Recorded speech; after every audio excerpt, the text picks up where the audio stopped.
the office. But of course, views vary. And in addition to the bipartisan views of Parliament regarding conversations around scrapping the office, we also have civil society who have been, opposing these views. Kojo Pumpuni Asante joins us now. He's the Director of Policy Engagement and Partnerships at the Ghana Center for Democratic Development, CDD Ghana. Dr. Asante, good morning to you. Good morning, Kojo. Good morning, and happy Farmers Day to you and to everybody that's listening to us. Congratulations to our farmers. Yes, to you too. Happy Farmers Day. And of course, from Farmers Day onwards, it becomes customary to start saying Merry Christmas to people. So Merry Christmas. Exactly, right. The earlier, the better. Indeed. Right, now, Doc, I mean, first of all, let's try and get the lay of the land. Where do you stand, in this emerging conversation about the value of the Office of the Special Prosecutor? Well, first of all, thank you very much for the opportunity.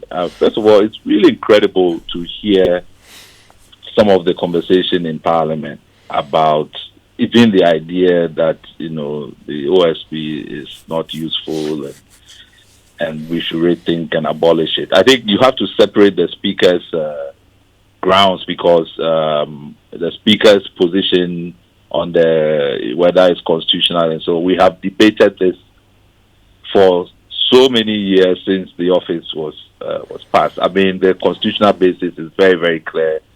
Article 88 gives the Attorney General powers to delegate prosecutorial powers, and that's what was basically captured in the OSP Act. So I don't see any issue with the constitutionality. But the idea that somehow the OSP is a waste and all of those things, then basically, I'm not sure. Maybe Parliament itself would have to subject them to strict tests. But let's put the facts on the table. If you recall, when the OSP was established, right at the beginning, for almost maybe 2 years or 3 years, Mr. Amidu, who was the first special prosecutor, was in a townhouse building in Laboni. It was much later when Mr. Kiseja was appointed that the current building, which was secured under Mr. Martin Medu, they began to refurbish it. The first budget that the OSP got really to begin to set up that office was in 2022, when the government voted. And most of 2023, even trying to get the office ready and all of that stuff. So in reality, operationally, the OSP began to do serious work in 2024. So when people make these accusations that, in 8 years, what the OSP got to show for it and so on, it's a new office. There are many frontline offices that have been there for years, some since our inception. Nobody is crying out that we should scrap them because we have not tackled corruption, effectively, and so on and so forth. So the evidence is there. We can look at the work that they have done, currently the prosecutions that they are leading, and so on. So this noise, I think for me, is a distraction in the first place, because the issues with Martin Pebu and all of that, I don't hear anybody claiming that we should disband the police because they arrested Wendell, I think the gentleman from Democracy Hub. Yes. Even though I feel that approach, for me, I think it's criminalizing speech in any way, the way that it is being done is completely a no-no. It's a slippery slope that we have to avoid. So I would tackle those kinds of issues differently. But if on the basis of that, people are claiming that, because they are asking him to show evidence of this stuff, we should disband, then we should apply the same the same, standards to other security agencies that do that.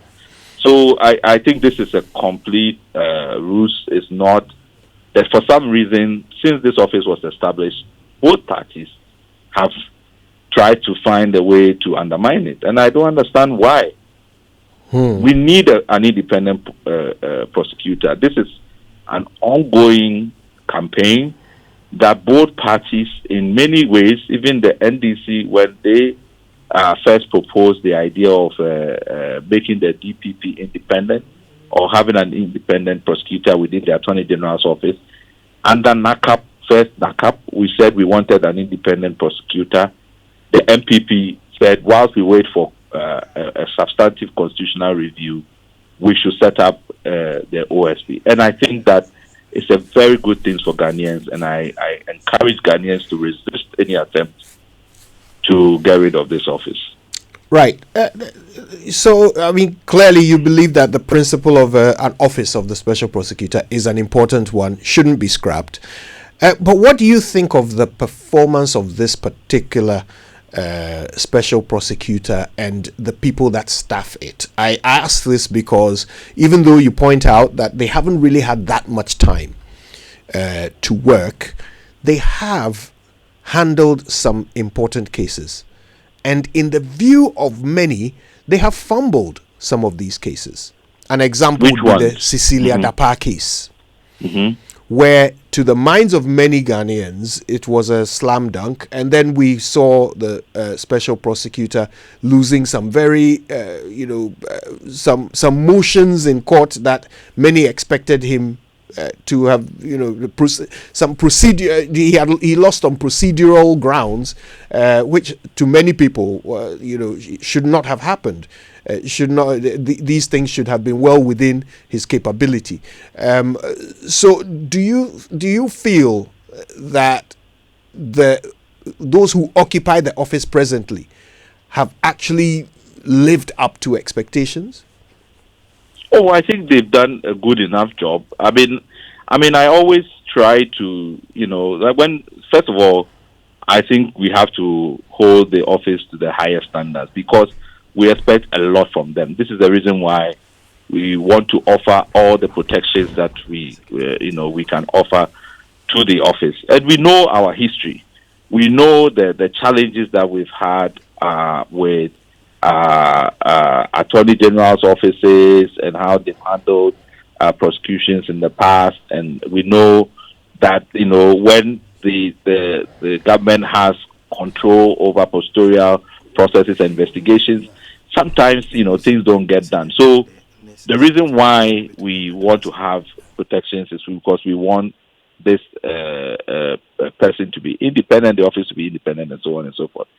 So, yes, I invite everybody, the scrutiny.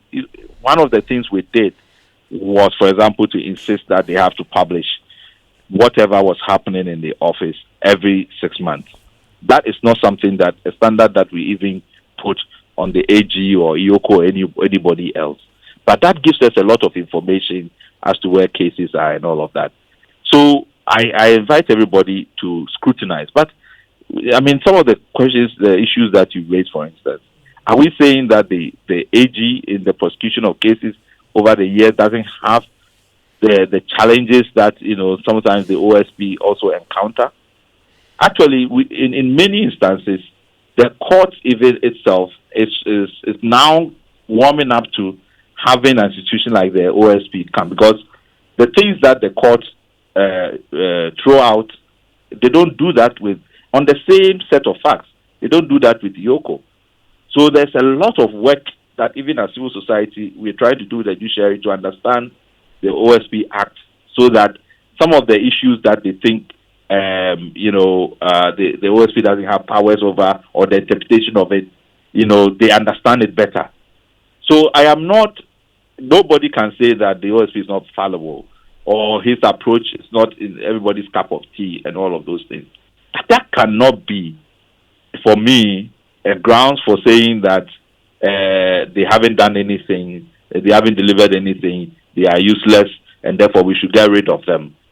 Even the Keroforiata matter, which became a back and forth and all of that. People claiming that, oh, they should have organized people to go and stop Kenofuriata and all of those things. I don't think that these are basis, because if everybody knows that if you haven't gotten you can't go and say you are stopping somebody from traveling when you are not prepared to charge him or stop him for interrogation or anything like that.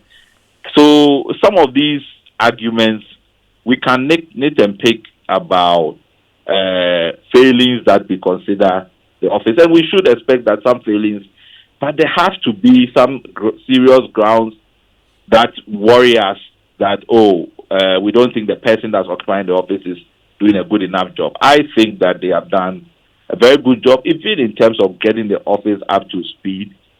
And really, if we continue to support the office and encourage, them to deliver and continue to the scrutiny, we will be able to really get an office that would serve us, the people of Ghana. So it's not to say that they are infallible. It's not to say that they haven't made mistakes. But I don't think that for me constitutes grounds for saying that we should get rid of the office and move on to the old status quo. No. Right. Finally, what about the several petitions that have been brought for his removal? Does that not indicate a certain general level of dissatisfaction with him? No, and because I have it, because the rules doesn't seem to allow us. The rules doesn't allow us to access the petitions, but I know some of that was based on some of the back and forth around the handling of the Oforiatta case, for instance. But if you look in the past, and Kojo, this is the interesting thing about all these efforts in the past to, try to either remove the OSP or close down the office, all of these things. Remember the Amidu petitions and all of those things. It's the same kinds of petitions where people disagree with processes, or they think that this is how a case should be handled. How many petitions have we sent to Yoko in terms of cases, the way they handle cases, or to CID? And we know there are so many cases. We did Corruption Watch. There are so many cases. There are cases that for many years nothing was done about it. Nobody is sending any petitions around that. So hopefully they will get an opportunity, just like they got the opportunity the last time to respond. And of course, there was no prima facie case the last time. If it's all around these things, even people claiming that they work with FBI and they conducted a polygraph on staff. Even when Mr. Amidu was there, he was complaining about people seconded to his office that he couldn't trust, and even caused the arrest of some of them. So, I think that really there's unfortunately a lot of bad faith, and the reason why that bad faith is there is because people don't like the idea of an independent public prosecutor. That we have to defend. But that is not to say that we shouldn't hold the office accountable. I am the first person to hold, and if there is clear malfeasance or any kinds of dealings that the OSP individuals have been involved with it, certainly we should hold them to account. I don't have any problem with that. Right. But I have no doubt that if we say we want to, and this is what the people voted for, they want accountability, they want independence for frontline agencies to go and tackle corruption. And if the NDC is going to make this an agenda, then they would have betrayed Ghanaians. And I'll be the first person, if it's a one-man demonstration that I'll have to organize, I'll organize to prevent this. Dr. Kojo Pumpuni Asante, Director of Policy, Engagement and Partnerships at CD.